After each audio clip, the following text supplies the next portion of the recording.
দণ্ডবত পরিপাত, কোটি কোটি দণ্ডবত পরিপাত। অন্তিম দিবস।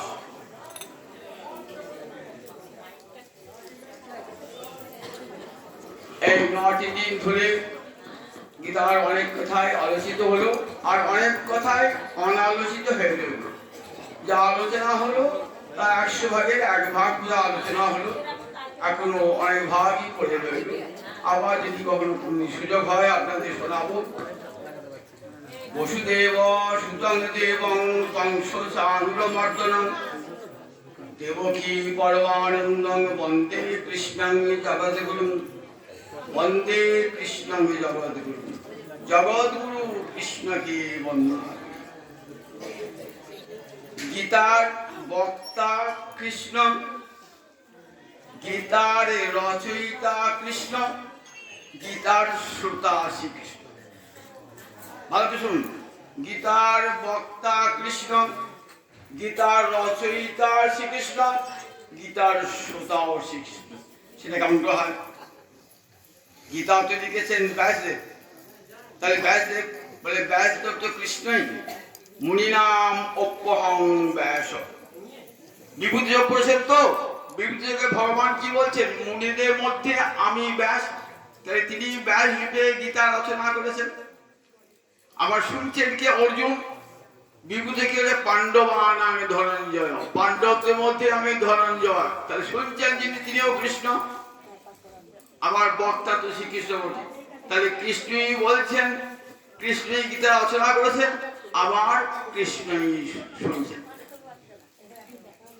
বসুদেব সুতং দেবং কংস চানুরমর্দনং দেবকী পরমানন্দং কৃষ্ণং বন্দে জগদ্গুরুং। গোবিন্দকে জগদ্গুরু কেন বলা হয়েছে? শ্রীমদ্ ভাগবতে ব্রহ্মাদি দেবগণ বলেছেন যে প্রভু তুমি তো আচার্য চৈত্য গুরুকে, সমস্ত জীবের হৃদয়ে রয়েছে চৈত্য গুরুকে, সমস্ত জীবের হৃদয়ে চৈত্য গুরু রূপে রয়েছে। চৈত্য গুরু মানে চিত্তে থাকে যে গুরু। চিত্ত মানে মন, চিত্তে থাকে যে গুরু তাকে বলে চৈত্য গুরু। চয়ই তয়ে তয়ে জপ, চৈত্য গুরু। চৈত্য গুরুরূপে প্রতিটি জীবের হৃদয়ে তুমি রয়েছ।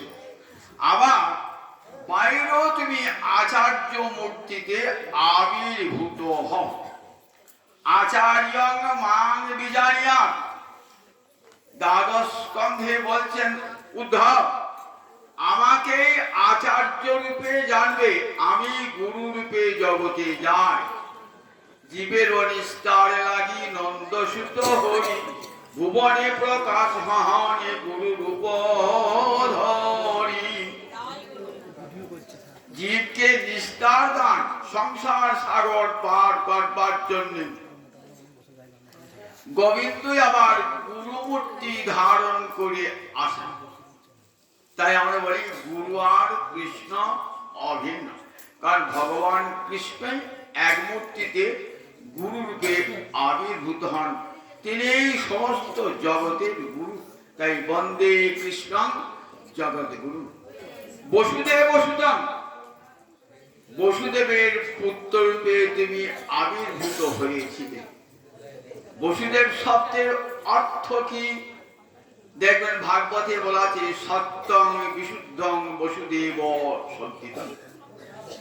বিশুদ্ধ সত্যগুণকে বলা হয় বসুদেব, বিশুদ্ধ সত্যগুণ। সত্য রজতম 3টে গুণ রয়েছে তো, সত্যগুণটাকে আমরা উৎকৃষ্ট গুণ বলি।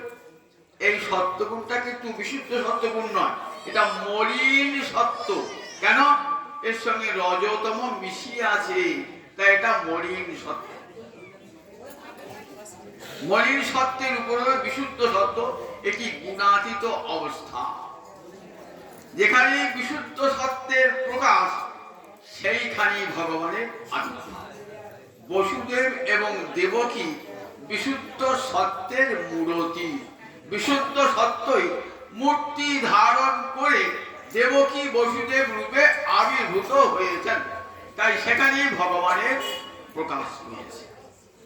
বসুদেব বসুদেব কংস চাণূর বর্তনম, কংস এবং চাণূরকে মর্দিত করেছেন, দমন করেছেন, বিনাশ করেছেন। কংসের ধনুর যজ্ঞে ভগবান শ্রীহরিকে নিয়ে গেলেন অক্রূর রথে করে। বিশাল ধনুর যজ্ঞ হচ্ছে, সামনে একটা হাতি আছে, তার নাম কুবলয়া পীর। হাতিটার নাম কুবলয়া পীর। কুবলয়া মানে নীল পদ্ম, আর আপীর মানে ভূষণ। নীল পদ্ম যার মাথার ভূষণ, হাতিটা সাজিয়ে রেখেছে হাতিটাকে। হাতিটাকে এমন শিক্ষা দেওয়া আছে যে কৃষ্ণ যে যজ্ঞশালায় প্রবেশ করতে যাবে না, তুই সুরে করে 10 বছরের ছেলেটাকে ধরে আছড়িয়ে মেরে দিবি। গোবিন্দ জানেন সবই। যখন ঢুকতে যাবেন না, তখন ভগবান কি হলেন? ভগবান একটি সরু ছুঁচের মতো হয়ে গেলেন, সরু ছুঁচ। সুরের পাশ যে এমন করে গড়িয়ে গেলেন, আর ধরতেই পারল না কুবলয়া পীর। অনর অনিয়ান মহত মহিয়ান। গোবিন্দ এইটুকু হতে এত বড় হতে পারেন। বামন হয়ে গেলেন, বলির কাছে দান চাইতে, কত বড় হয়ে গেলেন। এইটুকু মাছ খেয়ে এলেন সত্যব্রত মুনির হাতে। কত বড় মাছ সাগরেও জায়গা হয় না। তাহলে মহত মহিয়া, আবার অনরপি অন্য, ক্ষুদ্র হতে ক্ষুদ্রতর ক্ষুদ্রতম পর্যন্ত হতে পারেন ভগবান। উত্তরার পেটে যখন ঢুকলেন, ওই গোবিন্দই তো বিশ্বরূপ দর্শন করিয়েছেন। কুরুক্ষেত্রের যুদ্ধে কত বড় রূপ, অর্জুন যার আদি মধ্য অন্ত দেখতে পায় না, তিনি ঢুকলেন মা উত্তরার পেটে, কত ছোট হয়ে। তাই অনরপি অনিয়ান মহতপি মহিয়ান, এমন করে সরু ছুঁচের মতো ঢুকলেন, ধরতেই পারল না। এইবার বার হয়ে তখন প্রকট মূর্তির হার, বিকট মূর্তির হার করেছেন। তখন কি করলেন? ওই 10.5 বছরের ছেলেটা কি করলেন? ওই সুপটাকে ধরে, এত বড় হাতি, হাতিটাকে ঘোড়া থেকে মন মন মন মন মন মন করে হাত থেকে ঘুরে ছিঁড়ে ফেলে। হাতিটা ছেলে মরে গেল। জানেন না কৃষ্ণের শক্তি কেমন। এইবার দুটো দাঁত, হাতি তো দুটো দাঁত থাকে, ছোট দাঁতগুলো ভিতরে থাকবে, দেখতে পায় না। দুটো বড় বড় দাঁত থাকে, তাই হাতে একটা দ্বিরদ, রদ মানে দাঁত, দ্বি মানে দুই, দুটো দাঁত।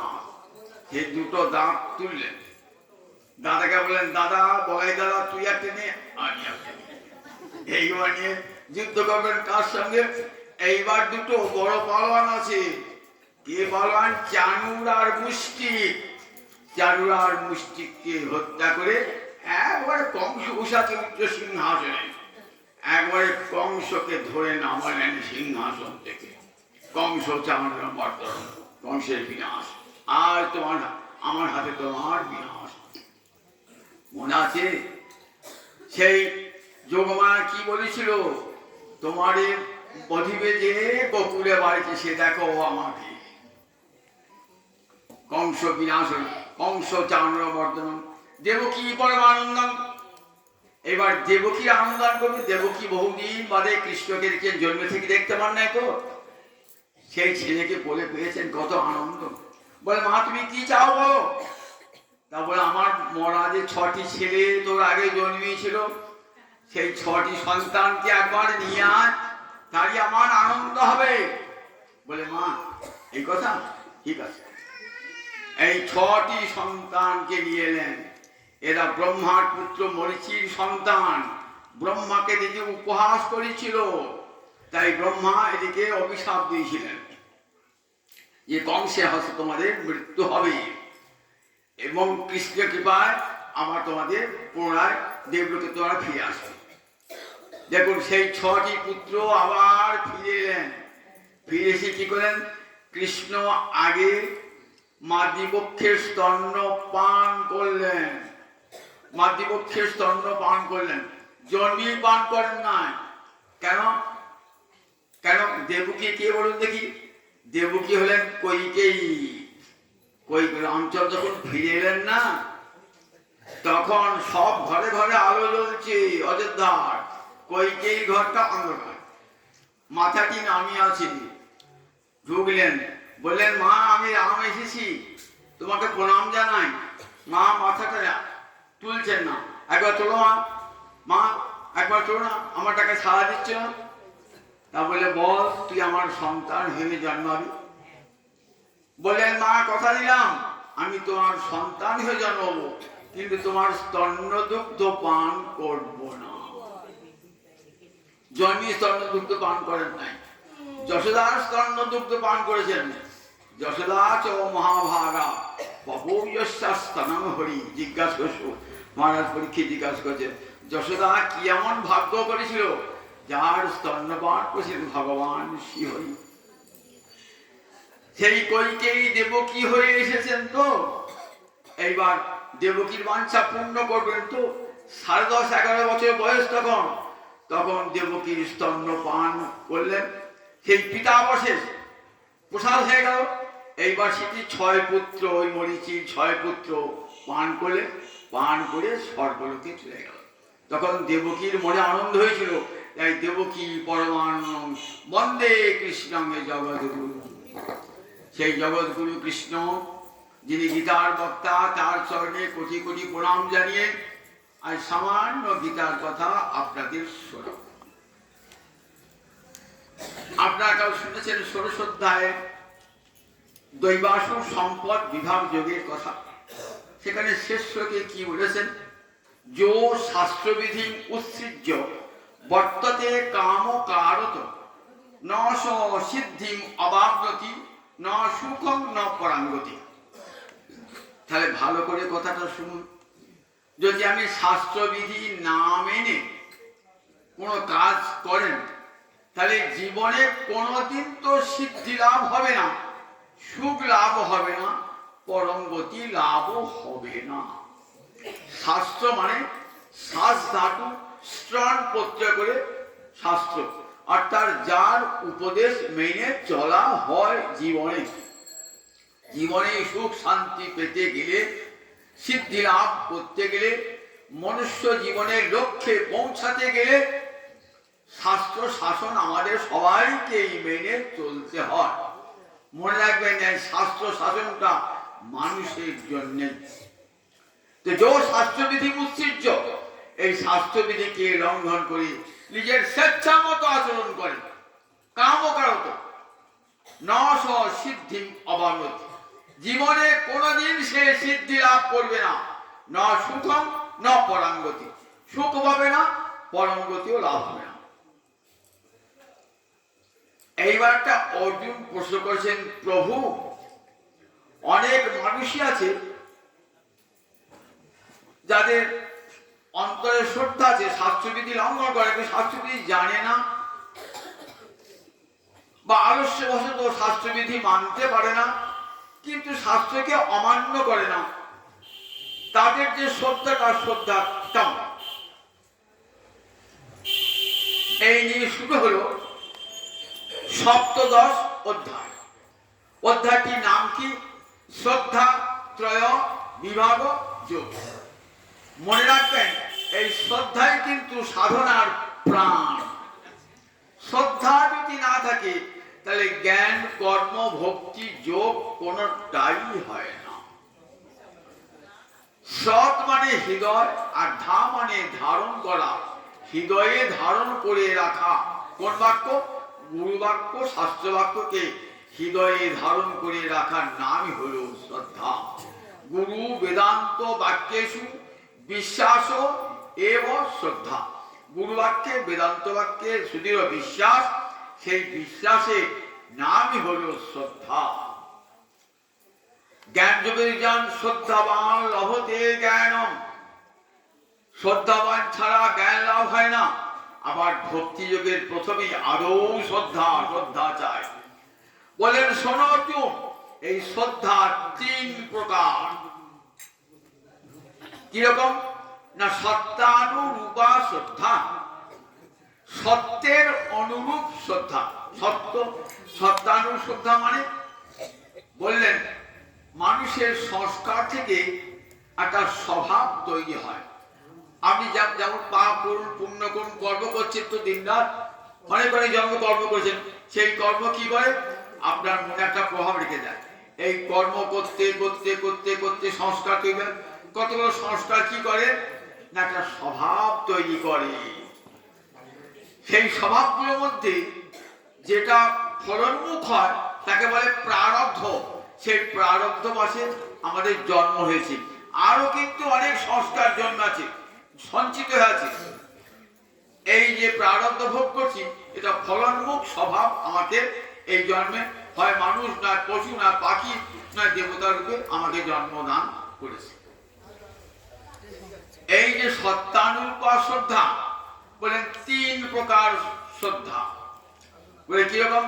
সাত্ত্বিকী শ্রদ্ধা, রাজসী শ্রদ্ধা, তামসী শ্রদ্ধা। যাদের সাত্ত্বিকী শ্রদ্ধা তারা কি করে? তারা দেবতা পূজা করে, দেবতা অর্চনা করে। যাদের রাজসী শ্রদ্ধা তারা যক্ষ রক্ষ পূজা করে। দেখবেন চৈতন্য ভাগবতে বলা আছে কিছু মানুষ তখন যক্ষ রক্ষ পূজা করতো, রাক্ষসের পূজা করতো, যক্ষের পূজা করত। আর তামসী পূজা তারা ভূত প্রেত পিশাচের পূজা করত, নরবলি দিত, মায়ের কাছে নরবলি পশু বলি দিত। তামসী পূজা বলেন এদের শ্রদ্ধা তামসী শ্রদ্ধা। তাহলে তিন প্রকার শ্রদ্ধা, সাত্ত্বিকী, রাজসী, তামসী। আর কৃষ্ণ সেবা করে তারা যারা বিশুদ্ধ সত্যে অবস্থান করছেন, তিন গুণের অতীত হয়ে বিশুদ্ধ শ্রদ্ধা। বলেন এই তিন প্রকার শ্রদ্ধা আহার তিন প্রকার। দেখবেন গীতায় আহারের নাম কি করেন নাই, কিন্তু আহারের বৈশিষ্ট্য দিয়ে বুঝিয়ে দিয়েছেন তিন প্রকার আহার: সাত্ত্বিক আহার, রাজসিক আহার, তামসিক আহার। সাত্ত্বিক আহার কেমন? রসালো, স্নিগ্ধ, মধুর, যেগুলো খেলে আয়ু বৃদ্ধি পায়, সত্য বৃদ্ধিপ্রাপ্ত হয়, সত্য গুণের বৃদ্ধিপ্রাপ্ত হয়, শক্তি পাওয়া যায়, আরোগ্য হয়, রোগ হয় না, এমন যে আহার তাকে বলে সাত্ত্বিক আহার। রাজসিক আহার অতি কটু, খুব ঝাল, খুব টক, খুব নুনলা, তীব্র প্রদাহ সৃষ্টি করে যে খাবার খেলে পারে সেইগুলোকে বলে রাজসিক আহার। আর শুষ্ক পর্যুষিতম, শুকনো হয়ে গেছে, বাসি হয়ে গেছে, জাত জামন গত রসম, অনেক দুদিন আগে রান্না হয়েছে, রস শুকিয়ে গেছে, এমন বাসি পচা খাবারকে বলে তামসিক আহার। এই তিন প্রকার আহার। বলেন যারা সাত্ত্বিক অনুসরণ করে তারা সাত্ত্বিক আহার গ্রহণ করেন। অনেকে বলেন আহারে কি আছে, এইগুলি মাত্র এগুলো নিয়ে তর্ক করতে আসে। তারা শাস্ত্র না পড়ে তর্ক করতে আসে। আহারে একটা গুণ আছে, ভালো করে দেখবেন। আহারে আপনি যদি আগুনে ধূপ দেন তাহলে আগুনের গন্ধটা কেমন হবে? ধূপের গন্ধই হবে। তেমনি এই যে বৈশ্বানর অগ্নি পেটে জ্বলছে, যে আপনি আহার দিচ্ছেন না, সেই আগুনে যদি অমেধ্য অপবিত্র আহার দেন তাহলে কখনো কিন্তু শ্রদ্ধা আসতে পারে না, ভগবানের শ্রদ্ধা কখনই আসতে পারে না। সেই জন্য বারবার শাস্ত্র আহার শুদ্ধির কথা বলেছেন। আহার শুদ্ধ সত্য সংশুদ্ধি, সত্য সংশুদ্ধ ধ্রুবানুশুদ্ধি। আহারের শুদ্ধি দ্বারা প্রাণের শুদ্ধি হয়, আর প্রাণের শুদ্ধিতে সবসময় ভগবত অনুষ্ঠিতি হয়, ভগবত সন্ধান। সেখানে আহার শ্রদ্ধার কথা আচার্য শঙ্কর, আচার্য রামানুজ থেকে আরম্ভ করে সকলেই করেছেন। এই যুগের বিবেকানন্দ পর্যন্ত উচ্চ কণ্ঠে বলেছেন যে যারা ধর্মাচরণ করবেন, যারা ভক্তি পথে জ্ঞানের পথে যাবেন, যারা বললেন নিষ্কাম কর্মের পথে যারা যাবেন, তাদের বলেন আহার শুদ্ধি অবশ্যই প্রয়োজনীয়। বই পড়ে দেখে নেবেন, জ্ঞান যোগে বিবেকানন্দ জ্ঞান যোগ করে দেখে নেবেন আমার কথা সত্যি কিনা, ভক্তি যোগ করে দেখে নেবেন আমার কথা সত্যি কিনা। পরিষ্কার বলছেন যে আমি সাহার গ্রহণ করি বলে কখনই বলবো না যে ধর্মাচরণের ক্ষেত্রে আমি সাহার গ্রহণ করো। আমি নিজে আমি সাহার করে আমার আদর্শকে কখনো নিচে নামাবো না। আমাদের ভারতবর্ষে বৈদিক শাস্ত্র উচ্চ কণ্ঠে বলেছেন যে দেখো আহার শুদ্ধি না হলে প্রাণের শুদ্ধি হয় না, আর প্রাণের শুদ্ধি না হলে ভগবত স্মৃতি হয় না। যে আহার শুদ্ধি অবশ্যই আবশ্যিক। আমি একটা গল্প শোনাই। আচার্য শঙ্কর শিবের অবতার তো, আচার্য শঙ্করকে এক চণ্ডাল নিমন্ত্রণ করলেন। আচার্য শঙ্কর কি বলতেন? সর্বম খলিদম ব্রহ্ম, জগতের সবই ব্রহ্ম। তাই ভাবলেন আমি যে চণ্ডাল, আমি নিমন্ত্রণ করেছি কি আমার হাতে খাই কিনা, তবে জানবো সর্বম খলিদম ব্রহ্ম। নিমন্ত্রণ করেছেন, আচার্য নিমন্ত্রণ গ্রহণ করেছেন। চণ্ডাল আর কি খাবে? চণ্ডাল তো মাংস খাবে, শুকরের মাংস। ভোজনের পাত্র পেতে দিয়েছেন, আচার্য অসুখ পেতেছেন।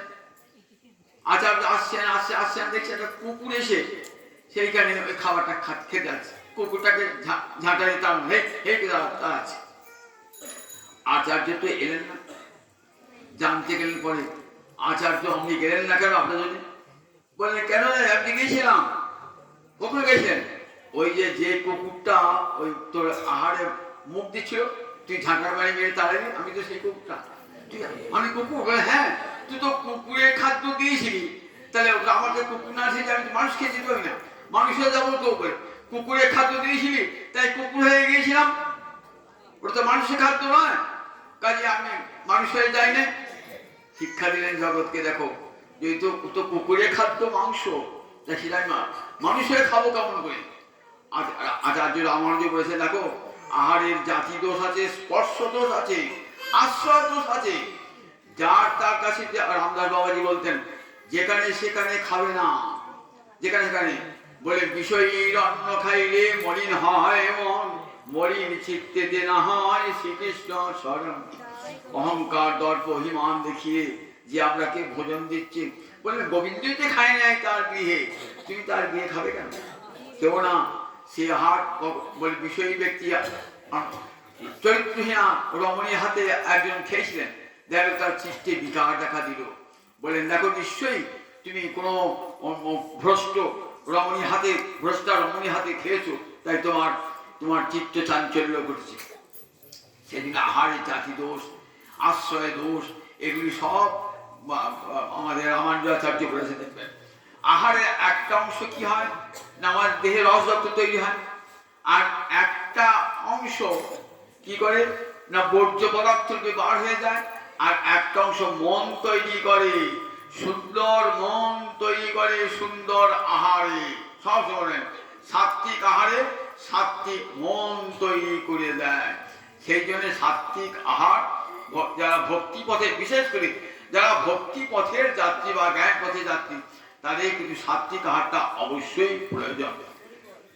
যদিও সাত্বিক আহার বর্তমান জীবনে কিছু খুব কষ্টকর হয়, তবু চেষ্টা করবেন যাতে বৈশাখ মাসে খাবো না, কার্তিক মাসে খাবো না, মাঘ মাসে খাবো না, একাদশী দিন খাবো না, বৃহস্পতিবারে খাবো না।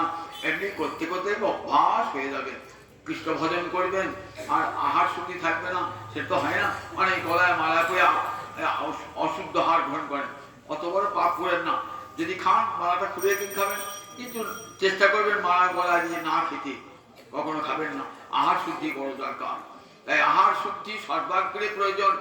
এই ভক্তি আর যে অগ্রসর থেকে আহার শুদ্ধি সর্বাগ্রে প্রয়োজন। তাই ত্রিবিধ আহার বলেন, ত্রিবিধ তপস্যা, তপস্যাও তিন প্রকার। যে সাত্বিক তপস্যা, রাজসিক তপস্যা, তামসিক তপস্যা।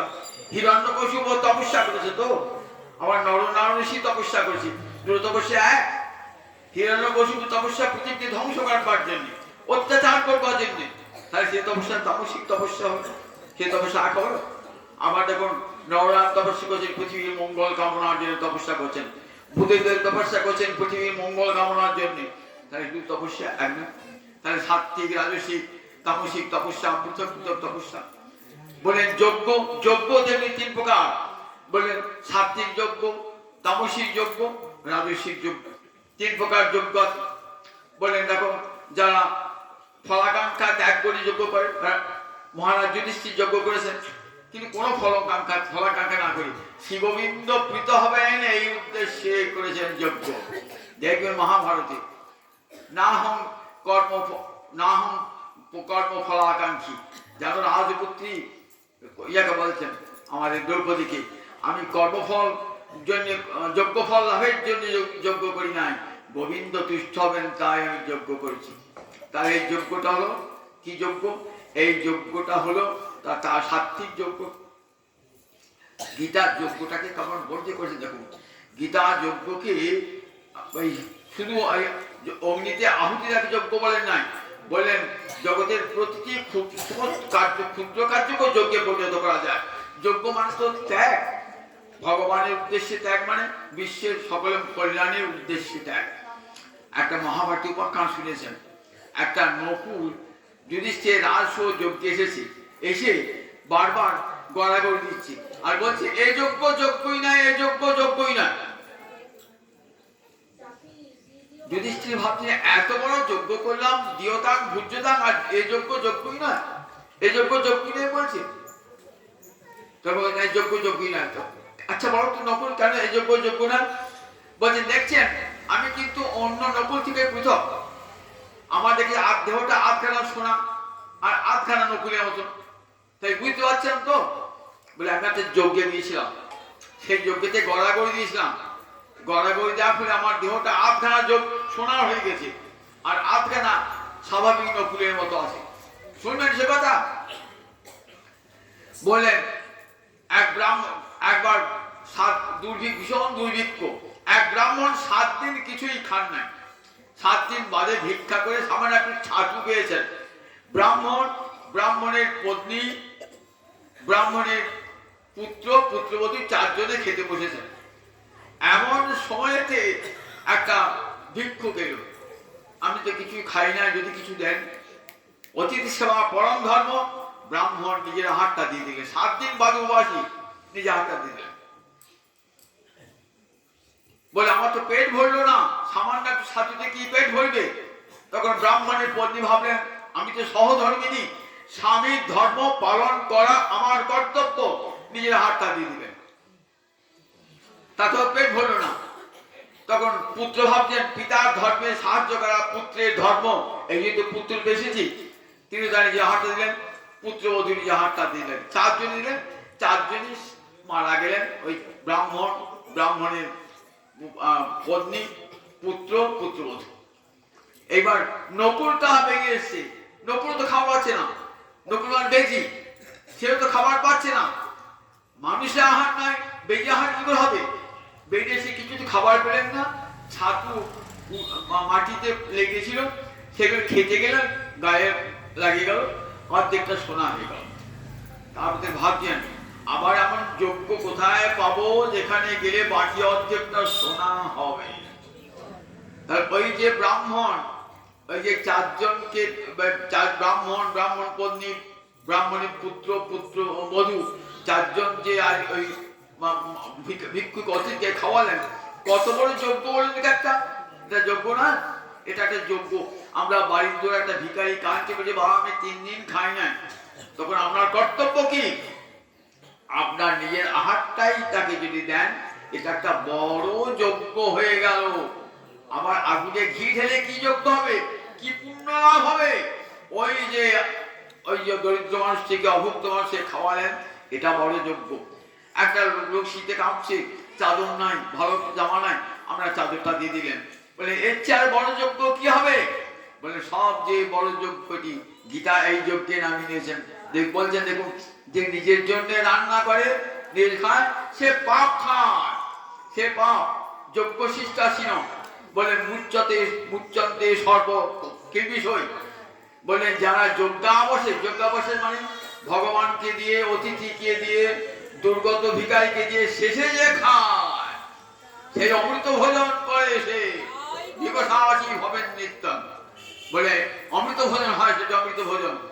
আর কাউকে না দিয়ে যে খায়, সে প্রতিমূর্তি অঘ পাপ ভোজন করে প্রতিমূর্তি। তাই গীতা কি বলেছেন? গীতা বলেছেন দেখো এর চেয়ে বড় যজ্ঞ আর হয় না। গীতা বলেছেন, গীতা না পড়লে মানুষ হওয়া যায়? শুনবে কি একবার? কতখানি উদার চরিত্র।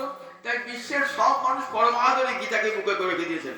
এত বড় মনুষ্যত্বের বিকাশ আর কোন শাস্ত্র পড়লে হয় না। তোমার পাশে একটা ভিখারি কাঁদছে, তাকে একটা রোগী অসুস্থ, চিকিৎসা হচ্ছে না, তোমার সামর্থ্য আছে, এগুলো টাকা দিয়ে সাহায্য করলে, এর চেয়ে বড় যজ্ঞ কি হয়? বলেন সবচেয়ে বড় যজ্ঞ কি জানো? বলেছেন দেখো পরব্রহ্মে নিজের আত্মাকে অর্পণ করায় সবচেয়ে বড় যজ্ঞ, এর চেয়ে আর বড় যজ্ঞ হয় না। গোবিন্দ চরণে আত্মসমর্পণের মতন যোগ্য আর হয় না। ব্রহ্মার পুরঙ্গ ব্রহ্ম হবি, ব্রহ্মাঙ্গ ব্রহ্মণাহুতম, শেষ রক্ষিত করবে। কি সুন্দর করে যোগ্য তত্ত্ব বুঝিয়ে দিয়েছেন। আমরা যোগ্য বলি বুঝি কাক পড়াতে হবে, ঘি খাওয়াতে হবে, আর অনেক বৈদিক মন্ত্র উচ্চারণ। গীতা বলেন না, এই যজ্ঞ হল সাত্বিক যজ্ঞ, যে যজ্ঞেতে মানুষকে তুষ্ট করা যায়, এত বড় যজ্ঞ। এই বিশ্বটাই তো যজ্ঞ। সকলে কিছু কিছু ত্যাগ করুন। ত্যাগের ফলে যজ্ঞে মানে ত্যাগ। আমার সুখটা ত্যাগ করে যদি করে, আমি সুখ ভোগ করছি আর একজন দুঃখ ভোগ করছি, তার দুঃখের অংশটা আমি গ্রহণ করুন, তবে তো আপনি মানুষ। গীতায় সব শিক্ষা আমি দান করেছেন। বলে এইভাবে দেখলেন যে এই শ্রদ্ধাটা কি হয়, তপস্যা, আহার, দান। বলেন 3 প্রকার দান: সাত্বিক দান, রাজসিক দান, তামসিক দান। সব কথা বিস্তার করে বলতে পারছি না, কারণ সময় সংকল্প 18 দান বলতে হবে। একটা শুনে নেন, বই করে হয়তো সব জেনে নেবেন। বলেন 3 প্রকার দান: সাত্বিক দান, তামসিক দান, রাজসিক দান। সাত্বিক দান কিরকম? আমার দান করা কর্তব্য, দান করে বুক করে বলে 1 টাকা দান করেছি, আমি দান রেখে দাও। বলে ও দান দানই হলো না, ও দান দানই হলো না। নিজের নামটা বড় করে ভরা করে দেখলাম, আমি 1 লক্ষ টাকা দান করেছি, কত বড় দান। বলে দাতব্যমিতি যদ্দানম দিয়তে। বলে আমি উপকার চাই না, নামও চাই না, এমনি দান করলাম। দান করা উচিত আমার আছে, আমার দান করা উচিত, আমার কর্তব্য, তাই দান করলাম। দানের দ্বারা আমার ধন শুদ্ধ হবে। রাজসিক দান কিরকম? বললেন যে দান, ওইটা সাত্বিক দান, যে দান করা উচিত আমি দান করলাম, কিন্তু গোপনে কাউকে জানালাম না, নিজের নাম প্রতিষ্ঠা যশের জন্য নয়। আর রাজসিক দান, যেখানে আমি একজন দান করলাম, দান করে তার প্রতি উপকার নেব। আমি কি দান করলাম? একজন প্রতিভাশালী ব্যক্তি, বড় রাজনৈতিক ব্যক্তিত্ব, তাকে দিলাম 5 লক্ষ টাকা, কারণ আমার 5 কোটি ব্লাড মানি আছে, সেটা যাতে রক্ষা পায় তার জন্য তোমাকে দান করলাম। দেখেছেন, এ দান নাকি রাজসিক দান হলো। তামসিক দান হলো আবার একজন মদ্যপান করবে, বারে নাচবে, ঠিক এসে তাকে টাকা দিলেন, বলেন এ তো তামসিক দান হলো। এই সব দান কখনো দ্বারা ভগবান প্রীত হন না। একটি গরিব মানুষ খেতে পাচ্ছে না, তাকে 2 মুঠো অন্ন দিলেন, আর তাকে 2 টাকা দিলেন। একটা রোগী তার চিকিৎসা করার টাকা নেই, টাকা দিলেন। এর চেয়ে বদলানো হয় কোনো পুত্রপরে আশা করি না, কাউকে জানালামও না, আমি দানটা করেছি। এমনি গীতা শিক্ষা দিলেন যে এরকম দানও 3 প্রকারের। এমনি করে বললেন দেখো, এই শ্রদ্ধা সত্তানুপা, যার যেমন সংস্কার তৈরি হয়েছে, স্বভাব তৈরি হয়েছে, ঠিক তেমনি তার শ্রদ্ধাটাও অনুরূপ। এই শ্রদ্ধার ফলে আমরা কোথায় প্রবেশ করবো? বললেন দেখো, প্রত্যেকে আপন আপন প্রত্যেকে কর্ম করে যায়। একটাকে শুনলেন, বললেন সকর্মণা তম অভ্যর্চ সিদ্ধিং বিন্দতি মানব। বললেন মানুষ এই স্বভাব অনুযায়ী মানুষের তৈরি হয়, গুণকর্ম স্বভাবশ। যেমন স্বভাব তেমনি তার কর্ম হবে, আর তেমনি তার গুণ সত্য যতম। তারপরে যে ব্রাহ্মণ, ক্ষত্রিয়, বৈশ্য, শূদ্র, এই যে 4টে বর্ণ, এটা কোনো বংশগত নয়, জাতিগত নয়, গুণ কর্ম বিভাগ। ভালো শুন, গুণ কর্মের বিভাগ অনুসারী, গুণ কর্মের বিভাগ অনুসারী। গুণ কোনটা? সত্য, রজতম 3টে গুণ। আর যার যেমন যেটা কর্ম, সেই অনুযায়ী তাকে ব্রাহ্মণ যদি বেদ পাঠ করেন, শাস্ত্র পাঠ করেন, তাহলে তিনি ব্রাহ্মণ। ক্ষত্রিয় যুদ্ধবিদ্যা করবে, তবে সে ক্ষত্রিয়। বৈশ্য কৃষি, গোরক্ষা, বাণিজ্য, এটা বৈশ্যের কাজ।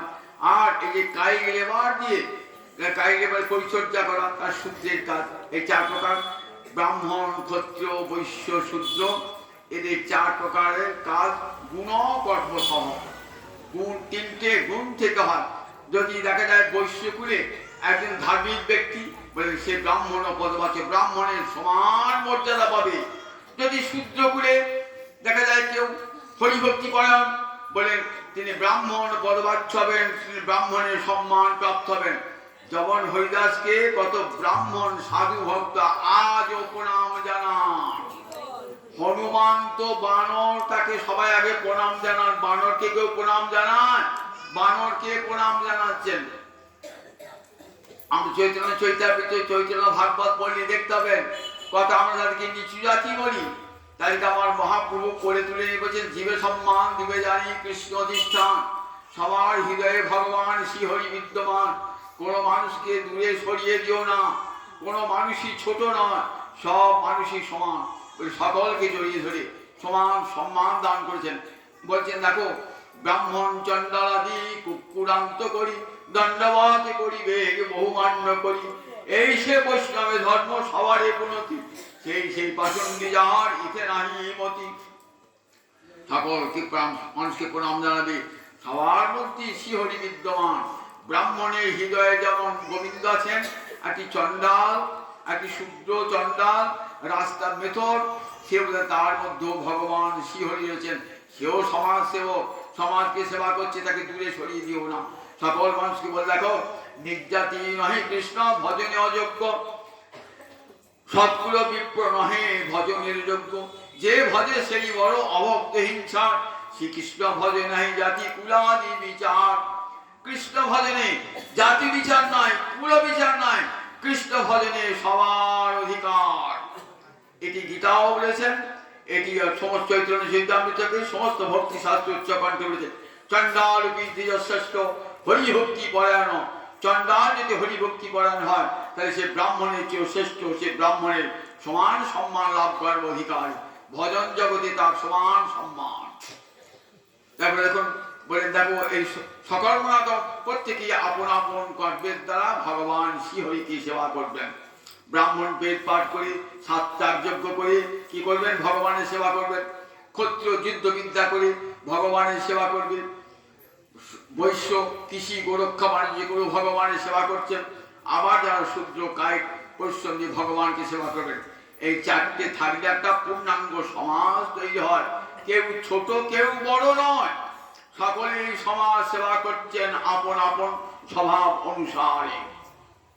এটাই গীতা বক্তব্য লিখেছে, এখানে গীতা বলেছেন। তাই বলে দেখো, সকর্মনা আপন আপন কর্মের দ্বারা যদি তাকে সিদ্ধি লাভ করবে। নিজের কর্মের দ্বারা অর্জুন, তুমি তোমার নিজ কর্ম ক্ষত্রিয় ধর্ম, এই ক্ষত্রিয় ধর্মের দ্বারাই তুমি সিদ্ধি লাভ করবে। তুমি যে সিদ্ধি লাভ করতে চাও, তোমার এই কর্ম, তুমি যুদ্ধ করতে চাইছো না, মোহবশত অহংকার বশত। বলেন দেখো, এই অহংকার এই মোহ ত্যাগ করে নিজ কর্মের দ্বারা ভগবানকে সেবা করতে হবে। রাজ ধর্ম তোমার ধর্ম পালন করা কর্তব্য।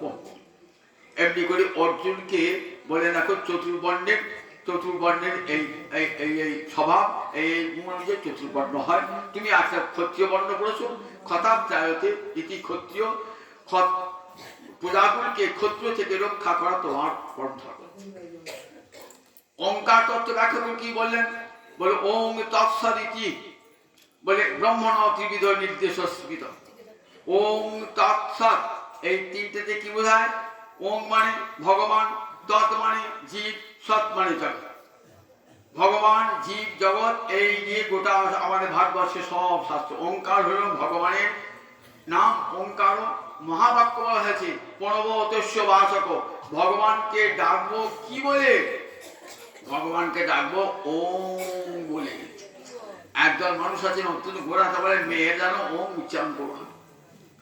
এখন দেখুন, গীতা পাঠ তো সবার অধিকার। আমি যদি গীতা পাঠ করতে চাই, ওম তো তখন বলতে হবে না। কারণ এই শ্লোকটির মধ্যে আছে ওম তৎসদিতি ব্রহ্মণ ত্রিবিধ স্থিত। তাহলে আমি যদি ওমটা না বলি, ওমে যাই যদি নমো বলি, অনেক বলে তো ও নমো বলবেন, দুটোর মানে আলাদা।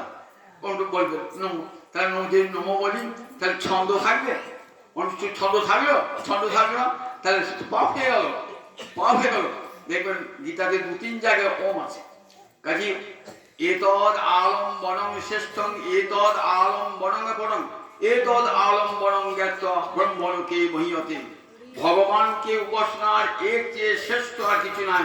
ওঙ্কারের দ্বারা উপাসনা, বেদমাতা বারবার বলেছেন, ওঙ্কারের দ্বারা ভগবানের উপাসনা, এটাই ভগবানের সর্বশ্রেষ্ঠ। কি হলো? ভগবানের সর্বশ্রেষ্ঠ উপাসনা। তাই দেখো, ওঙ্কারটি শুধু পুরুষে বলবে বা শূদ্রে বলবে না, তা তো নয়। বলে ওঙ্কার সবার জন্যে, ওঙ্কার ভগবানের নাম উচ্চারণ করবার শক্তি সবার। এটা হচ্ছে ভগবানের নাম উচ্চারণ করবার, ভগবানের নাম উচ্চারণ করবার, ভগবানের নাম উচ্চারণ করবার সবার অধিকার ওঙ্কার। এখানে গীতায় ভগবান পরিষ্কার করে দিলেন, ওম তৎসদিতি ব্রহ্ম, ব্রহ্ম কি পরব্রহ্ম কি ওঙ্কার, ওম তৎসৎ এই নামে অভিহিত করবে। এই সব উপদেশ তারপর ভগবান কি বলছেন? ভগবান বলছেন, দেখো অর্জুন, আমি তোমাকে এটা গুচ্ছতম সব কথা বলে দিলাম, এইবার শোনো, তোমার একটি শেষের দিকে পরম গুচ্ছতম কথা বলছি। সর্বগুচ্ছতম শিলুমে পরম বচন, সবচেয়ে গুচ্ছতম বচন একটা শোনো আমার কাছে। গুচ্ছতম, গুচ্ছ মানে গোপন কথা, গুচ্ছতর মানে অধিকতর গোপন কথা, গুচ্ছতম মানে সবচেয়ে গোপন কথা, কিন্তু আবার কথার সর্বগুচ্ছতম শিলুমে পরম বচন, সর্বগুচ্ছতম বচন শ্রবণ করো। কথাটা কত গুরুত্বপূর্ণ দেখুন। শিলুমে পরম বচন, অর্জুন তো শুনছেন, শোনো, ভালো করে কান পেতে শুনতে হবে, ভালো করে কান পেতে শুনতে হবে। শোনো অর্জুন, ভক্তামাম অভিজানাতি জাবান যস্যাপি তত্ত্বত ততবাং তত্ত্বত জ্ঞাত্বা বিশতে তদ অনন্তরম। জানো অর্জুন, ভক্তামাম অভিজানাতি, ভক্তি শব্দের তৃতীয় এক বছরে ভক্তা, এটি হলো করণকারকে তৃতীয়া। করণকারকে তৃতীয়াটা কখন হয়? সাধকতমং করণং। আর আমাদের পাণিনি তার ব্যাকরণে বলেছেন অষ্টাধ্যায়ীতে যে সাধকতমং করণং, অর্থাৎ একটা ক্রিয়ার সাধনের যেটা সবচেয়ে বড় সাধক তাকে বলে করণ।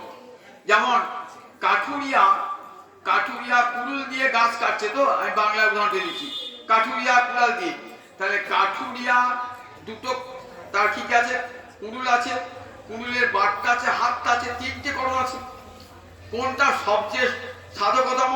ওই কুড়ুলের ফলাটা, হাতটা থাকলেও গাছটা কাটা হবে না, কুড়ুলের বাটটা থাকলেও হবে না, ফলাটাই একমাত্র এই সাধকতম। তাই দেখুন, ছেদটা কুঠারেন কাষ্ঠং ছিরত্তি, এই কুঠারের তৃতীয়া বিভক্তি হয়েছে। তাই ভক্তামাম অভিজানাতি, একমাত্র ভক্তির দ্বারাই আমাকে সর্বতোভাবে জানা যায়। আমার কত লীলা, আমার কত ধাম, আমার পরিকর সব ততমাং তত্ত্বত জ্ঞাত্বা বিশতে তদ অনন্তরম। আমাদের তত্ত্বত জানা হয়। দেখো, আমি তত্ত্ব জানা আর তত্ত্বত জানা দুটো পার্থক্য আছে। আমি জানি গরুর দুধকে সবাই জানি, এবার দুধ থেকে ছানা, ঘি, মাখন তৈরি হলো, তো সেটা হলো তত্ত্ব জানা। ভগবান রসবিগ্রহ, তো কত প্রকারে ভগবান বৃন্দাবনে লীলা করেছেন। মোর পুত্র, মোর শাখা, মোর প্রাণপতি, সেখানে কেমন করে ভগবান মাতা মোরে হে পুত্র রূপে করে নবন্ধন, অতিহীন জ্ঞানে করে লালন পালন, সখা শুদ্ধ সখ্যে করে স্কন্ধে আরোহণ। তুমি কহরে বড় লোকে, তুমি আমি সম, প্রিয়া জ্যোতি মান করি করে ভৎসন, বেদস্তুতি হইতে তাহা হরে মোর মন। কত রূপে ভগবানের লীলা, বলছি প্রেম ভক্তির গভীরে প্রবেশ না করলে ভগবানের এইসব লীলা জানা যায় না। ভক্তা মাম অভিজানাতি, আমাকে সর্বতোভাবে জানে। এই ভক্তির পর সে পরা ভক্তিতে প্রবেশ করে। পরা ভক্তি মানে প্রেম ভক্তি। এই প্রেম ভক্তিতে প্রবেশ করে দেখতে পায় যে ভগবান বৃন্দাবনে কত রূপে লীলা করেছেন। মা যশোদা তাকে বাঁধছেন, শ্রীরাম সুদাম কি করছেন? শ্রীরাম সুদামকে কাঁধে নিচ্ছেন, কাঁধে চড়ে কাঁধে চড়ায় করে কিরারণ। গোবিন্দের কাঁধে চাপছে শ্রীরাম সুদাম, তুমি কোহরে বড় লোকে, তুমি আমি সম, তুমি আমার চেয়ে বড় কিসে, তুমিও যা আমিও তাই। আবার দেখুন, প্রিয়া জ্যোতি মান করি করে ভৎসন, চন্দ্রাবলী কুঞ্জতে রাধারী কুঞ্জ এসেছেন, তাই দিচ্ছেন, যাহি মাধব যাহি কেশব মা বদ কবিত বাদম, যাও যাও মাধব, যাও যাও কেশব, কপট কথা বলো না। যে ভগবানকে যোগী পায় না যোগ সাধনে, জ্ঞানী পায় না জ্ঞান সাধনে, আর সেই ভগবানকে প্রত্যাখ্যান করছেন। বুঝে গোপিয়া, এই যে রসগভীরে প্রবেশ কখন হয়? বললেন রসগভীরে প্রবেশ কখন হয়? বললেন যখন প্রেম ভক্তি ভক্তিকে পরাভক্তিতে প্রবেশ করে, প্রেমাঞ্জন সুনিত ভক্তি বিলোচনের সন্ত সদৈব হৃদয়ে শিবিরা করেন। প্রেমের কাজল মাখা নয়নে দেখছেন বৃন্দাবনে কেমন শ্যাম সুন্দর সিংহ বিচ্ছ গুঞ্জা বিভূষণ গোপবেশী ভঙ্গিম মুরলী বদন। দেখছেন ভগবানকে, সেই মুরলী বদন কৃষ্ণকে গোপবেশ ভগবানকে দর্শন করছেন। কার? বলেন এই প্রেম মাখা নয়নী, প্রেমের অঞ্জন মাখা নয়নী ভগবানকে দর্শন করছেন। এই ভগবত দর্শন, তাই সব শেষে কথা দেখো অর্জুন বলে দেখো মনমনা ভব মদ্ভক্ত মজ্জাজি মাং নমস্কুরু। শোনো অর্জুন, আর কিচ্ছু করতে হবে না, আমি তোমাকে বলে দিই, তোমার মনটা আমাকে দিয়ে দাও। বলছেন ঠাকুর চঞ্চলং হি বড় কৃষ্ণ, তোমাকে মনটা দেবো কেমন করে? মনটা তোমাকে দেবো কেমন করে? তা বলছেন কেন? মন যে চঞ্চল, বায়ুর মতন সুদুষ্কর, তাকে নিরোধ করা মনকে প্রমাথি। চঞ্চল হি বড় কৃষ্ণ, প্রমাথি মানে চিত্ত বিক্ষেপকারী, বলবৎ, খুব শক্তিশালী। সে মনটা তোমাকে দেবো কি করে? আমি তো ক্ষত্রিয়, আমার মধ্যে খাত্র স্বভাব রয়েছে, সবসময় মন চঞ্চল, সেই চঞ্চল মন তোমাকে দেবো কেমন করে? পারবে না। এক কাজ করো, তুমি আমার ভক্ত হয়ে যাও। কিরকম ভক্ত হবো? আমার কথা শ্রবণ করো, কীর্তন করো, আমার অর্চনা করো, বন্ধ করো। বলে আমি তো ক্ষত্রিয়, তোমার কথা শ্রবণ কীর্তন করার সময় কোথায় আমার? আমি দিন রাত তো রাত দিন জেগে জেগে অস্ত্র শিক্ষা করি। পারবে না? বল না, ও বন্ধুর মতো কথা হলো না। তোমাকে মন দিতে পারবো না, আর তোমার ভক্ত সে যে শ্রবণ কীর্তন করতে পারবো না। মত রাজি বলে আচ্ছা আমার অর্চনা? বলে না না, ও তো ব্রাহ্মণে করে, আমি অর্চনা করবো, তোমার অর্চনা করবো কি? সব পারবে না। বেশ, তাহলে এক কাজ করো, মাকে নমস্কুরু, সকাল সন্ধ্যায় একটা করে আমাকে নমস্কার করে। নমো ব্রহ্মণ্য দেবায় গো ব্রাহ্মণ হৃদায় জগদ্ধিতায় শ্রীকৃষ্ণায় গোবিন্দায় নমো নমো। এগুলো একটা প্রণাম করবে। একটা প্রণামের কেমন দাম জানো? কৃষ্ণ প্রণামী ন পুনর্ভবায়। গোবিন্দ চরণে একবার যে প্রণামে প্রণাম জানায়, আর তার জন্ম হয় না, আর মায়ের পেটে আসে না। দশাশ্বমেধি 10টা অশ্বমেধ যজ্ঞ করলো, আবার ফিরে আসতে হবে। কিন্তু একটা গোবিন্দকে প্রণাম জানালে পরে আর মায়ের পেটে আসতে হবে না। কৃষ্ণ প্রণামের এত বড় গুণ। আমাকে একটা প্রণাম জানি। শোনো অর্জুন, কেমন করে প্রণামটি জানবে? বলেন আমার চরণে শরণাগতি হয়ে সর্বধর্মার পরিত্যাজ্য মামেকং শরণং ব্রজ অহং তাং সর্বপাপেভ্যো মোক্ষয়িষ্যামি মা শুচ। আরম্ভ হলো শুচস্ব অসচ্চানন্দ শুচস্তং, শেষ হলো মা শুচ দিয়ে। মা শুচ দিয়ে শেষ হলো। সর্বধর্ম বলে তোমাকে এত ধর্মের কথা মনে রাখতে হবে না, একটা ধর্মের কথা মনে রেখে দিও। সব পরিত্যাগ করে আমার চরণে আশ্রয় গ্রহণ। একমাত্র নিজেকে দেখে বলছেন মাম একং, একমাত্র আমার চরণে শরণাগতি গ্রহণ করো। যদি কোনো অন্য ধর্ম পরিত্যাগ করার জন্য যদি কোনো পাপ হয়, আমি তোমাকে সব পাপ থেকে মুক্তি দান করব। এই একং শরণং ব্রজ। একটা গল্প শুনেন, এক রাজা বিদেশে যাবেন, তার অনেকগুলি রানী আছে, তো তার রানীকে বলছে এখন বিদেশে যাবো, কার কি আনতে হবে একটা তালিকা দাও আমাকে। তা বড় রানী, মেজো রানী, সেজো রানী সব বড় বড় তালিকা দিয়েছেন কি কি আনতে হবে। ছোট রানী শুধু একটা এক লিখে দিয়েছেন। একবার রাজা গিয়েছেন, রাজা গিয়ে মন্ত্রী বা সঙ্গে যারা আছে একবার দেখো রানীদের কি কি অর্ডার আছে, ফরমাইশ আছে, সব কিনে নাও। কিনে নিয়েছেন। ছোট রানী কিনেছে একটা বলছে, একটা ছোট রানী কিছু কিনতে পারলেন না। রাজা ফিরে এসে সবাইকে, সব রানী ঘরে ঘরে সব যা যা চেয়েছিলেন, ছোট রানীকে বললেন আচ্ছা তুমি এক লিখেছো, তোমার জন্য আমি কিছুই আনতে পারলাম না, এক লিখেছো, একটা কি বলে বুঝতে পারলেন না? রাজা হয়ে এত বড় রাজ্য চালাচ্ছে, বুঝতে পারলেন না? একটা কি জানো? আমি একমাত্র তোমাকেই চাই, আর কিছুই চাই না। ঠিক ভক্ত যিনি বলবে তোমার কাছে ভক্তি চাই না, মুক্তি চাই না, কিছুই চাই না, অষ্টসিদ্ধি নবনিধি কিছু চাই না, হে গোবিন্দ আমি কেবল তোমাকেই চাই। তখন এলো শরণাঙ্গ ব্রজ, তখন হলো ভগবানের চরণে এই যে ভগবানের শেষ উপদেশ বললেন, সর্বধর্মান পরিত্যজ্য মাম একং শরণং ব্রজ অহং তাং সর্বপাপেভ্য মোক্ষেষ্যে মাশুচ। নিজেকে দেখিয়ে বলছেন একমাত্র আমার চরণে, হে গোবিন্দ আমি তোমার চরণে শরণাগত হলাম। শরণাগতি হওয়ার 6টা লক্ষণ। আনুকূল্য সংকল্প, তোমার প্রতির জন্য যা যা করবো তাই করবো, তোমার যা প্রতিকর নয় সেগুলো বর্জন করবে, প্রাতিকূল্য বর্জন। তুমি একমাত্র রক্ষী সত্যি বিশ্বাস, তুমি একমাত্র রক্ষা করতে পারো এই বিশ্বাস অন্তরে থাকবে। তুমি ভক্তিত্বে বর্ণন তথা একমাত্র তুমি জগতে রক্ষাকর্তা, এই যে আমার অন্তরে যেন দৃঢ় বিশ্বাস হয়, আত্মনিক্ষেপ করবে। আমি নিজেকে তোমার চরণে চিরকালে অর্পণ করে দিলাম। আর আমি বলবো আমি ভজন সাধন কিছুই যাই না প্রভু, আমি তোমার কৃপার পাত্র, আমাকে কৃপা করে নাও প্রভু।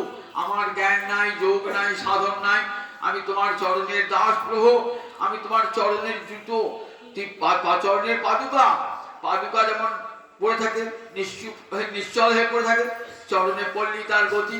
আমি তোমার শ্রী চরণে পড়লেই তোমার আমার গতি হবে প্রভু। আমি তোমার হাতের বাঁশি, সে তো ফোমরা, তুমি যেমন করে বাজাবে তেমনি বাজবো। আমি তোমার হাতের যন্ত্র, তুমি যন্ত্রী যেমন করে বাজাবে আমি তেমনি করে বাজবো। দয়া হিসিকেশ হৃদি স্থিতেন যথা নিযুক্তস্মি তথা কর্মী। যেমন করে তুমি আমাকে যে কাজে নিযুক্ত করবে আমি তাই করবো। এমনি করে সব গোবিন্দের কর্ম মনে করি, গোবিন্দের চরণে আত্মসমর্পণে শরণাগত। এই কথা বলার পর বলছেন, সঞ্জয় বলছেন যুদ্ধের 10 দিন পর বিশ্বের পতন হয়েছে। এবার সঞ্জয় গিয়েছেন, তো সঞ্জয় গিয়েছেন আমার ধৃতরাষ্ট্রকে সব বলছেন ঘটনা সমস্ত। বলছে আমি ব্যাস প্রসারা, আমি ব্যাসের অনুগ্রহে আমি সব জানতে পেরেছি এই কুরুক্ষেত্রের যুদ্ধের কথা। ব্যাস প্রসাদ যখন শুনছি কৃষ্ণার্জুন সংবাদ, বাকি যে 8 দিনে সেগুলো দেখছেন তো, ও শুনছেন কৃষ্ণের মুখ থেকে ঘটনাগুলো, বলছেন আমার প্রতি মুহূর্তে রোমহর্ষণ হচ্ছে। শোনো, তাই আমার কি অভিমত জানো? সঞ্জয় ধৃতরাষ্ট্রের মুখ্য প্রধান সচিব এবং প্রবল জ্ঞানী, বিদুলার মায়ের নাম ছিল বিদুলা, পিতার নাম ছিল গবলগণী, পরম বিচক্ষণ। ধৃতরাষ্ট্রের কাছে থাকতেন, ধৃতরাষ্ট্রকে কি উপদেশ, সৎ উপদেশ দান করতেন সব সময়তে, যে আপনার পুত্রগণ অত্যাচারী, তাদেরকে যুদ্ধক্ষেত্রে ফিরিয়ে আনো, বিপদ তাদের যে দুর্যোধন দুঃশাসনের জন্য চরম বিপদ নেমে আসছে, আপনি পিতা হয়ে কেন তাদেরকে নিষেধ করছেন না? বারবার কথা সঞ্জয় বলতেন। পাণ্ডবেরা কেমন জানো? পাণ্ডবেরা কেমন জানো? তারা কৃষ্ণাশ্রিত, তাদেরকে কেউ অমঙ্গল করতে পারবে না মহারাজ। তাদের কেউ যত্র কৃষ্ণ ধরুন, যত্র কৃষ্ণ, যত্র ধনুর্ধর অর্জুন, যেখানে কৃষ্ণ আছেন, ধনুর্ধর অর্জুন আছেন, সেখানেই সব বলে, সেখানে জয়, সেখানেই জয়, সেখানে ঐশ্বর্য, সেখানে ধ্রুবানীতি, সেখানে শ্রী, সেখানে বিজয়, সব সেখানে। মহারাজ শত চেষ্টা করলেও কোনো মতে আপনার পুত্র দিয়ে জয় হবে না, পুত্রগণকে নিবৃত্ত করুন। সঞ্জয়ের কথাও ধৃতরাষ্ট্র শোনেন নাই, অবশ্যই যেন চালিত হয়েছেন ওই পরিণতির দিকে চালিত হয়েছেন। বলেন এই গীতা তাই সংসার সাগরং ঘোরং, সেই বলি সঞ্জয় থামলেন, অর্জুন শোনালেন ধৃতরাষ্ট্রকে সমস্ত গোবিন্দের বাণী। এই বাণী আমরা দেখতে পাই গীতার বাণী সব সঞ্জয়ের বাণী। বলেন সংসার সাগরং ঘোরং তোর তুমি ইচ্ছতি যোগর, এই সংসার সাগর যদি পার হতে চাও তাহলে এই গীতাকে আশ্রয় করো, এই গীতাকে আশ্রয় করি সংসার সাগর পার হবে। সমস্ত সাধু মহাত্মা বলেছেন এরকম গীতাকে সম্বল করে জীবন পথে চলো। বিবেকানন্দ সবসময় মাথায় পাগড়িতে সবসময় একটা ছোট্ট গীতা থাকতে মাথায় পাগড়িতে সব শোনাতে। সাধু মহাজনগণ বলেছেন সব সময় গীতাকে সঙ্গে রাখবে, কোনো বিপদ আপদ হবে না। আমি একটা এই ভূতের গল্প বলে এক গল্প শেষ করব, আর পাঠ শেষ করব। ভূতের গল্প বলে একজন পুরুষ একটা বিয়ে করেছে একটা মেয়েকে, মেয়েটা কিন্তু আসলে ভূত, কিন্তু সে বুঝতে পারে ভূতরা তো বিভিন্ন রূপ ধারণ করে, ভূতেরা এক সুন্দর রমণী বেশি এসে বিয়ে করেছে, বুঝতে পারছে না তুই স্বাভাবিক রমণীর মতো ব্যবহার করছিস, আসলে কিন্তু সেটা ভূত, নারী রূপ ধারণ করে হয়েছে। এইবার একদিন রাত্রেবেলাতে স্বামী স্ত্রী শুয়ে আছে, তো দুই একটা হারিকেন জ্বলছে, তা হারিকেনটা দেখেছে, হারিকেন দেখেছেন তো, আগের দিন হারিকেন থাকতো, হারিকেনটা শিকাগুলো বেশি হয়ে গেছে, কালো কাঁচটা কালো হয়ে গেছে, বলছে কমিয়ে দাও তো, তা একটু দূরে আছে তো, তাহলে একটু বউকে উঠে গিয়ে নিবুতে হবে তো, দেখছে ও হাতটা লম্বা, একবার অবাক হয়ে তাকিয়ে দেখছি, বাবারে মানুষের হাতটা তো লম্বা হয় না, ওই কোমরে রয়েছে হারিকেনটা, আর হাতটা লম্বা হয়ে চলে গেল। ভয় হয়ে গেছে, কিছু বলতে পারছেন যে গলাটা মেরে দেয়, এখন বলতে পারছেন না, কিচ্ছু বললেন না, মনে মনে চিন্তা করছেন কি হয় চিন্তা করছেন, এই বাবাকে তাড়ানো যায় কি করে, তাড়ানো যাচ্ছে তো, ভূত তো তাড়ানো যাচ্ছে না। তখন একদিন গিয়েছে এক কবিরাজির কাছে, কবিরাজ ওষুধ দিয়ে বলছেন স্ত্রী অত মাথা গড়বড় করে ওষুধ দিয়েছেন, কিন্তু একটা গিটার ছেঁড়া, কবিরাজ চোখে দেখতে হইতে পারে না, একটা গিটার বই ছিলে পুড়িয়া দিয়ে পুড়িয়া করতেন ডাক্তারেরা, কবিরাজরা ওষুধ দিয়েছে গুঁড়ো পুড়িয়া, ওই গিটার পাতা ছিঁড়ে পুড়িয়া করে দিয়েছে। সে নিয়ে এসে পুড়িয়াটা নিয়ে এসে খাটে বসেছে, বউ আর ঘর ঢুকতে পারছে না, এইসব ঘরে এসো, বউকে ডাকছে, তা বলছে ওই তো পকেটে যেটা ফেল না, পকেটে যেটা আছে তো ফেলে দাও, পকেটে ওষুধ আছে তো, ওটা না, ওষুধ আর কি হবে, ওটা না ফেললে আমি যাবো না, ওটা না ফেললে আমি যাবো না, কিনতে চাইছে না। তখন ভাবি দেখি কি আছে, দেখছে একটা গিটার পাতা, সেটা ভারী হলে ওষুধ পেয়ে গেলাম, আর আমি পকেট থেকে গিটার ফেলে দিব না, তুমি ঢোকো দেখি, আর ঢুকবে না, বউ আর ঢুকতেই বলো না, যেখানে জানো গিটারটা নিয়ে ঘুরি করবেন, গিটার পাতা সেরা পাতা নিয়ে, আর শেষকাল বউ শেষকাল বাড়ি সাথে বাধ্য, এই ভূত প্রেত পিশাচ সব দূর হবে, সমস্ত ভয় থেকে মুক্ত হবেন, সঙ্গে একটা গিটার রাখবেন, যেখানে যাবেন। দেখলেন না, তোমার প্লেন অ্যাক্সিডেন্ট হলো তো, সেখানে কি হলো, একটা লোক বেঁচে গেল, কারণ তারা যে গীতা ছিল বলে বেঁচে গেল। যে যেখানে যাবেন না, ওই গীতাটি সঙ্গে করে, যদি গীতা না নেন, গীতার শেষ লাইনটি লিখবেন একটা কাগজে, সর্বধর্মান পরিত্যজ্য মামেকং শরণং ব্রজ অহমিতাং সর্বপাপেভ্যো মোক্ষয়িষ্যামি মা শুচঃ। ওটি লিখে কাগজে লিখে পকেটে পুড়ে, ঝোলায় পুড়ে, ব্যাগে পুড়ে, শাড়ি ফুটে বেঁধে যেখানে যাবে যান, একবার লিখবেন, আর কোনো ভয় আপনাকে তাড়া করবে না। বড় দুর্ঘটনা হয়ে গেল, যে অনেক লোক মরে গেল, আমি কিন্তু জমকার তেমনি আছে। গীতা মায়ের এত কৃপা, এত শক্তি গীতার, আজও এই বিজ্ঞানের যুগে বিশ্বাস করি, গীতার দৃঢ় বিশ্বাস। দেখুন এই যে এত বড় দুর্ঘটনা, ট্রেন সব মরে গেল, তো তুই যে লোকটা কাছে গীতা ছিল সে মরবে না। গীতার কেমন শক্তি, বাড়ি থেকে বেরোবেন গীতা গীতা গীতা বলে বলবেন, সকালে উঠবেন গীতা গীতা গীতা বলে, সন্ধ্যেবেলা বিছানায় স্মরণ করে, রাত্রেবেলায় গীতা গীতা বলে করবেন, প্রতিদিন একটু একটু করে গীতা অধ্যয়ন করবেন। আর ওই ব্রাহ্মণের মতন যখন গীতা পড়বেন না, সেই মহাপ্রভু দেখেছেন ব্রাহ্মণটাকে, দেখবেন আমরা সামনে রথের সারথি হয়ে গোবিন্দ কি করছেন, জ্ঞান মুদ্রা ধারণ করে গোবিন্দ তত্র বিত্রয়কে পানে অর্জুনকে উপদেশ দান করছেন। এই মূর্তিটি ধ্যান করবেন, ধ্যান করে গীতাটি পড়েন, প্রতিদিন পড়বেন গীতা।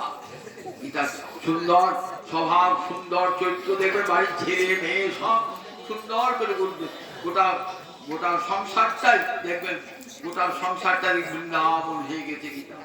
সেদিন বলছেন গীতা প্রতিদিন গীতা পাঠ, গীতা অসুবিধা কর্তব্য আখিমন্বয় শাস্ত্র বিস্ত্রয়ী ইয়া হোসেন পদ্মন হাবুস মুখমত্ব বিনিশ্চিতা।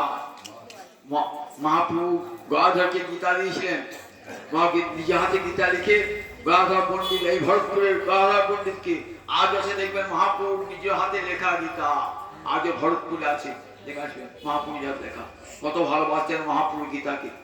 জড়িয়ে ধরেছেন সে ব্রাহ্মণকে, তুমি যথার্থ গীতা পাঠক। তাই গীতা সর্বত্র আলোচিত হোক, সর্বত্র গীতার প্রচার হোক, তবে মানুষের মধ্যে কল্যাণে আসবে, বিশ্ব মানবতা, বিশ্ব ভ্রাতৃত্ববোধ, বিশ্ব মৈত্রী জাগরিত হবে একমাত্র গীতা পাঠের দ্বারা। যথার্থ সুন্দর সমাজ গড়ে উঠবে। আজ 9 দিন ব্যাপী গীতার অনেক আলোচনা হলো, কিন্তু অনেকাংশে অনালোচিত হয়ে রইল। আমরা বাড়িতে একটু করবে, আমার যদি কোনো সুযোগ হয় আবার গীতা জয়ন্তী হবে এখানে। আবার আমরা বলে রাখছি যে চৈত্র মাসে রামনবমী হবে না, আমাদের খুব ইচ্ছা এবার রাম জন্ম জয়ন্তী পালন করা। 3-4 দিন ধরে রামায়ণ জয়ন্তী হবে এখানে। আর জ্যৈষ্ঠ মাসে চৈতন্য চৈতামৃত জয়ন্তী এই মন্দিরে হবে, কারণ এত লোক অন্য কোনো মন্দিরে ধরবে না। এইখানে হবে রাম জন্ম জয়ন্তী এবং চৈতন্য চৈতামৃত জয়ন্তী। যদি আপনারা সহযোগিতা করেন তাহলে এইখানে আমরা কোনো জয় নিতাই